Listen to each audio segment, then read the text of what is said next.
धुळे जिल्ह्यातील गोवंश हत्या आणि सराईत गुन्हेगारांच्या वाढत्या कारवाया लक्षात घेता या क्षेत्रातील सराईत गो तस्करांवर व कसायांवर संघटित गुन्हेगारी प्रतिबंध कायदा म्हणजेच मकोका अंतर्गत कठोर कारवाई करण्यात यावी अशी मागणी आद्य गोरक्षक श्री शिवछत्रपती गोरक्षक जन आंदोलन संघटनेच्या वतीने करण्यात आली आहे। या संदर्भात संघटनेचे संस्थापक अध्यक्ष संजय शर्मा यांच्या नेतृत्वाखाली शिष्टमंडळाने जिल्हा पोलीस अधीक्षक विशाल आनंद यांची भेट घेऊन त्यांना मागण्यांचे निवेदन सादर केले। प्रस्तुत नियोजनात म्हटले आहे की धुळे जिल्ह्यात मोठ्या प्रमाणावर पतळीच्या घटना वारंवार घडत आहेत। अनेक गुन्हेगारांनी या बेकायदेशीर क्षेत्राला थेट व्यवसायाचे स्वरूप दिले असून पोलिसांचा कोणताही धाक न बाळगता सर्रासपणे कायद्याची पायमल्ली केली जात आहे। या सराईत गुन्हेगारांचा आणि यांना पाठबळ देणाऱ्यांचा कायमस्वरूपी बंदोबस्त करण्यात यावा।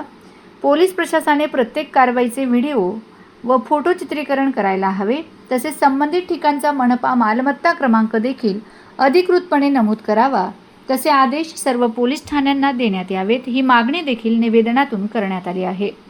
याप्रसंगी खाद्य गोरक्षक संजय शर्मा यांच्यासह मानद पशु कल्याण अधिकारी निलेश पाटील, महेश राजपूत व संघटनेचे पदाधिकारी शुभम बागुल, योगेश देशमुख, चैतन्य बोरसे, गजानन सोनवणे, चेतन माळी, अध्यक्ष गवळी व कार्यकर्ते मोठ्या संख्येने उपस्थित होते।